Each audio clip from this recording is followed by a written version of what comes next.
You don't notice them at first, but tucked between the messages about the next school band concert and the location of the school's visitors entrance is a singular note of protest.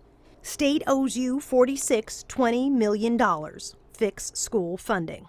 What we are on the verge of in the state of Illinois are the kinds of cuts that will leave a generation of kids behind. So how are you going to know how much you're precipitated? Illinois spends less on education than all but one other state. With the recession, legislators plan further cuts. So the superintendents of the state's two largest districts, Chicago's Ron Huberman and Jose Torres from this suburban district, meet to brainstorm about cuts. The two superintendents initially made cuts that wouldn't impact classroom instruction. They drained the pools, eliminated second-string sports teams, and stopped buying new furniture. But now the financial crisis is so bad, the classroom is no longer immune. Chicago could hand out over 3,200 pink slips to teachers. And this district will lay off teachers, too. I proposed to the board, and they approved a reduction in force of 1,000 people. In some places, teachers are looking at 37 students to one teacher. No, can you possibly educate in that environment? That's a huge challenge. Secretary of Education Arne Duncan's grand ambitions to improve schools may be challenged by this economy.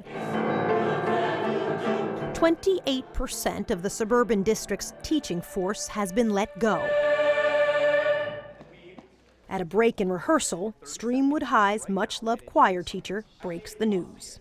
As you guys know, the school district has cut a ton of teachers, like 740 teachers, and I am one of them. And that means that it's entirely possible you guys will have a new director next year. Some of these students have been studying with David Hain since 5th grade. Music-wise, I actually learned what music really was, and he was really a revolutionist. Hain's quadrupled the size of the school's choir program. But despite its success, the entire music staff has been let go. Music and art are an easy target because they're not tested on standardized tests. But to these students, music means so much more. Junior Marjorie Lattimore says Mr. Hain is the reason she stays in school. I got here and I just didn't want to come to school. I didn't want to wake up in the morning. Just nothing in class. I just drudged through. Lattimore had high hopes she'd earn a music scholarship to pay for college.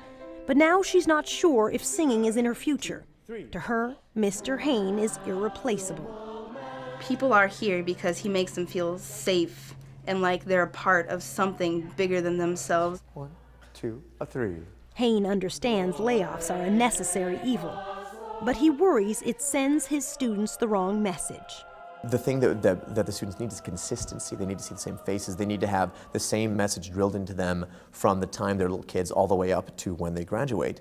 Academics is important, academics is important, academics is important, and here's how you do it. What can we do to kind of help support the learning that's going on in school? Parents like Natalie Olson worry the remaining teachers will be overwhelmed.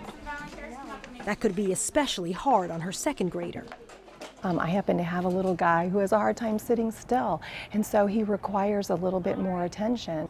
For a teacher to be able to divide her time and devote to each child what they need, because they're all individuals, it's going to be really tough. Whether it's truant officers, whether it's eliminating summer school, whether it's we have schools around the country going to 4-day weeks. Again, we need more time, not less. None of these things are good for children. And we have to invest in education. Education Secretary Arne Duncan is proposing a kind of bailout bill for education, but it may not pass in time to save Elgin's educators.